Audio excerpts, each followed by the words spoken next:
This is lesson 8, using the Classpads financial solver. The learning goal for this one is to see how the financial solver can be used to solve investment and loan type scenarios, and to see what reducing balance loans are, what annuity is, and what perpetuity is, and to know the difference between all three. The success criteria is to be able to input the right values into the compound interest option in the financial solver based on the different financial situations of reduced balance loans, annuity, or perpetuity. This video will be split up into 3 different parts, and this is part 1 of 3, which we're looking at reducing balance loans. Before we get to that, well, obviously we'll be using our calculator, and specifically we'll be using the financial app within the calculator. All the types of questions that you have to do with reducing balance loans, this tool is very powerful to use. And it's going to be very, very important in year 12. In fact, quite a lot of the work is based on the foundation of using this app here. So it's good to get the practice of this app. When you click on the app, and we have already seen simple interest, the ones that we will be focusing on is the compound interest one. You'll click on it, and all of these different things here need to be filled out. Now, I can feel a little bit intimidated when you first see them, but here is a little breakdown of what each of these means, and we can see how this will relate to the context of the question when we get to the examples. So what do these actual symbols mean? The first one is a capital letter N. N is the total number of payments that is made. So say, for instance, you were to borrow money from the bank, and then the bank makes an agreement that you have to pay a certain amount over a certain amount of money during a certain time amount, maybe paid monthly or weekly or fortnightly or even daily, and it's going to be over a certain amount of years. The number of total payments is what you need to calculate, and when you calculate this will be capital letter N. I% is just the annual interest rate, generally given as a percentage, and it is annual, so it's within the year. PV stands for present value. Now, present value can either be positive or negative depending on the situation that you're in. So say, for instance, you have a loan, the bank gives you money, and you know how much the bank gives you, it's some fixed agreed amount that they give you. If it's a loan, this will be positive because this will be now in your possession. You have money with you that the bank gave you, so this will be positive. But when it's an investment or annuity or perpetuity, which we'll get into the definitions of later, and you have to give this money back to the bank, or you're giving money to the bank, this is negative because you have minus that money now. You don't have that money with you, it's given to the bank. And yes, it technically is yours, but you're kind of letting the bank do its thing. So this is a negative amount. The PMT just stands for paid for each payment. So this is an agreed amount depending on whether it's annuity, perpetuity, or whether it's a loan. It's positive when the bank gives you money as annuity or perpetuity, so generally as an interest amount of some sort. Or it's negative if you have to give money back to the bank because you're doing a repayment of some sort. So you're adding it to, you're taking it away from a loan, or you're adding money to an investment as well. For FV, which is a future value of the loan, this can either be positive if the bank owes you money from an investment of some sort. It will be 0 if you've repaid your loan or your investment has been given back to you, or be negative if you still owe money to the bank. Now, this guide here will definitely help you with the situation, specifically whether something is positive or negative. And what you'll be doing is not calculating, but filling in as much information as you can here. All except for one will not be filled out. And once you filled out everything except for that one, you'll click on the relevant square that you need to find out, and it will give you the answer accordingly. Let's see what I mean with this example here. Now, before beginning, we make sure that we click on the format tool here. We want to make sure that the odd period is on off and the payment date is end of period. If this is different, go ahead and change it accordingly. So it's always off and it's always end of period, not at beginning. So reducing balance loans for this example here, Andrew, which is the name of my dad. So let's just say my dad borrows $20,000 from the bank at an interest rate of 7.25% per annum, compounding monthly. This loan will be repaid over 4 years with payments of $481.25 each month. How much, correct to the nearest cent, does my dad owe after 3 years? So what do we need to fill out from this? What we do know is that if this is going to be paid per month and we want to see what the amount is after 3 years, we need to calculate, okay, how many payments has my dad made? If he's done it per month after 3 years, 12 times 3 is 36. So in here, we're going to put 12 times 3, and this is equal to 36. Even though the agreement was for the 4 years, we don't necessarily want to know what it's going to be repaid over the 4th year. Well, technically we do know it will be done by that time, if that's the agreement. So we want to see 75% into the actual agreement, how much do we owe, or in this case my dad owes, and this will be 36 payments, 36 out of the 48. The next one is asking for the percentage. This is easy, 7.25%. So we'll just leave it as 7.25. The PV, which is the present value, this is talking about how much my dad has in his possession at the starting time. Well, he's been given money. He borrows $20,000. So he's in the positive for present value anyways. He has $20,000 and he can do whatever he wants with this. So this is positive 20,000. The payments that are being made, so the money that he's given back to the bank that he agreed upon is $481.25. This is going to be negative. It's going to be negative. Let's move this across. It is going to be negative because you're giving money back to the bank to pay off a loan. So this is negative $481.25. Now, sometimes this amount is not given to you, okay? Sometimes this amount you have to work out manually based on what the interest is and all the different types of repayments. In some of the questions before in the previous chapter of financial arithmetic, this was worked out manually. In this case, it's been given to us. FE is the future value. Now this is the thing that we're trying to solve. This is what we don't know. So we're going to leave this blank for now. Now the PY and CY, I didn't talk about this before. The PY is just the payments per year. How many payments are being made per year? Well, if it's monthly, this is 12. And the CY is just the amount of compounds, how many times the interest is compounded. Generally, PY and CY are the same for these examples anyways. So we'll leave it as 12 compounds as well. And it even says here compounding monthly, so the amount of compounds is 12.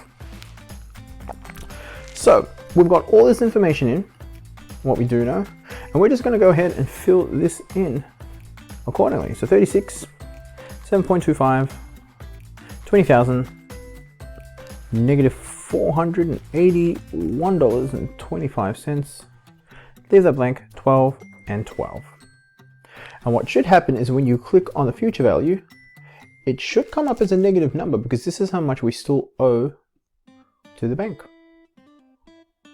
There we go. We owe, or my dad owes, $5,554.36. Now, if you're given this question within a SAC or a test of some sort, and you're asked to fill this out, you have to fill out the full set of numbers. You don't do the rounding within this template. I'm going to do this in a different color to show you that it is the thing that we're trying to solve for. So $5,554.362615. But then when you try to answer the question, how much does Andrew owe after 3 years? Correct to the nearest cent, you would just say Andrew owes $5,554.36. That's how much my dad owes after 3 of the 4 years. And we can check this as this goes along. How much my dad owes after 48 years. Let me check the future value. It should be very, very close to zero. Because of accuracy, this is 10 cents. It's safe to say that he's pretty much paid off the loan. If we go to 49 and we go past that, this will then turn into positive, and this is how much money that has been given extra to the bank, which is a no-no.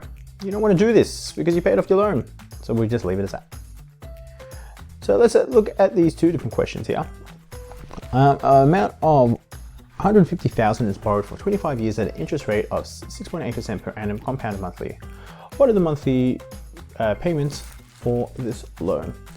So with this, in conjunction with Financial Solver, you have to make sure that you put in what your N is, your I, your PV, your PMT, which in this case is what we're trying to work out, your FV, future value, and your PY and your CY.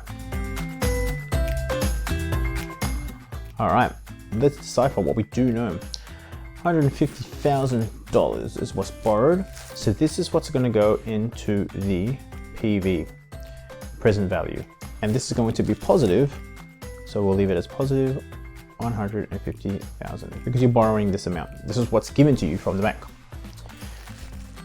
What we need to know is what the monthly repayments are. And it's borrowed for 25 years, and this is compounded monthly. So our end value is 12 months within a year times 25 years. This will have 3,000 payments, 3,300 rather, 300 payments that you are making. The interest rate, pretty simple, 6.8 because it says within the question.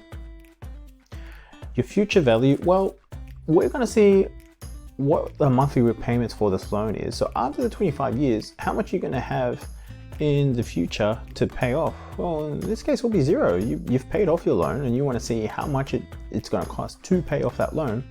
So it's zero. Your PY and CY, because it's compounded monthly, is going to be 12 and 12. So let's fill this in accordingly.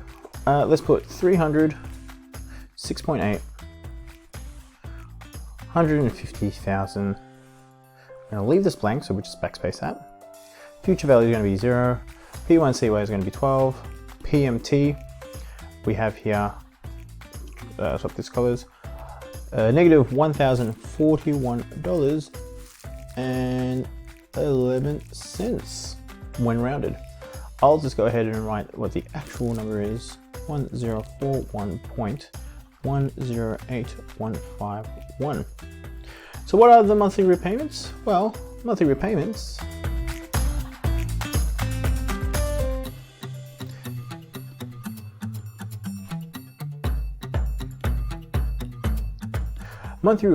will be $1,041.11. That's how much this amount has to be paid per month at this percentage rate per annum for 25 years. How much is still owing at the end of 3 years? So now that we know what the amount is, that's our PMT, we found this out. We can keep this here. This has been established now. This is still the same, how much has been borrowed. The interest is still the same. The future value is actually what we're trying to find out. But if this is what we're trying to find out, the number of payments is what has to change accordingly. So after 3 years, this is 36 months. Because 12 times 3 is 36. Again, you're just gonna have to put in all the relevant information. I'll go ahead and pause this and do this now. All right, I've gone ahead and filled this in, not knowing what the future value is.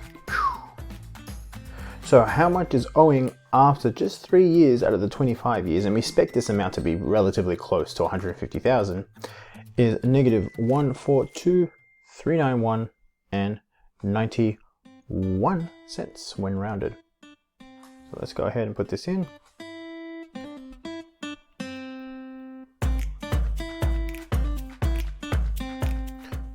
.9096.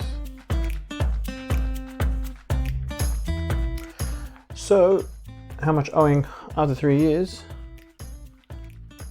Therefore, owes $142,391.91 when rounded.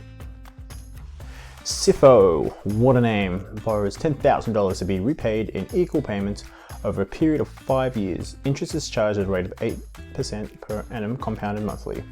We're going to find A, the monthly repayment amounts correct to the nearest cent, the total cost of repaying the loan to the nearest dollar, and the total amount of interest paid to the nearest dollar.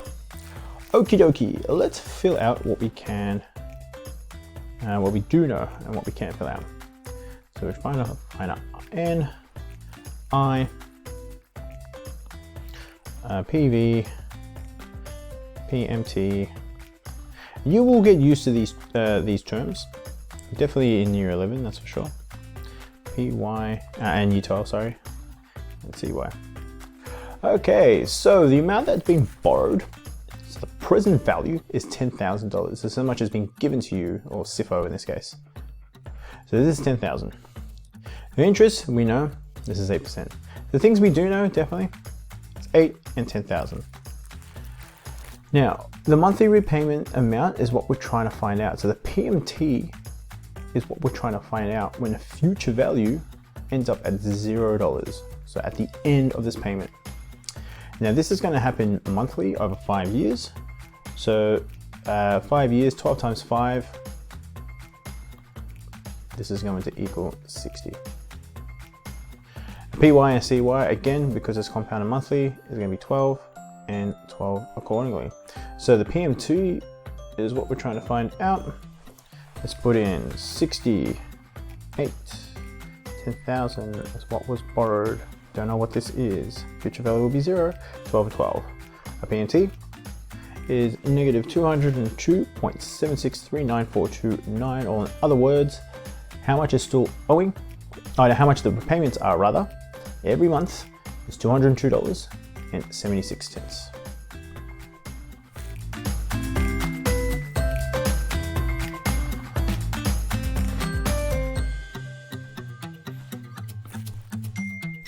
In this case, we'll just write $202.76. All right, now that we know this, what is the total cost of repaying the loan to the nearest dollar? Now, what we do know is that we're paying $202.76 each time based on the being 8% of interest per annum. And so the actual cost of paying all of this is just knowing this is what we're paying every month, and we're paying this 60 times. So if we get 60 and multiply this amount, this will tell us how much we're actually paying all up. And this is $12,165.60. And this is more, and we're expecting it to be more than what SIFO initially borrowed, which is 10,000. So the total amount of interest paid to the nearest dollar is just the difference between how much you actually paid after the 60 payments of $202.76, take away how much you initially borrowed, which is 10,000. And this equates to $2,165.60. This concludes part 1. I'll check you in part 2.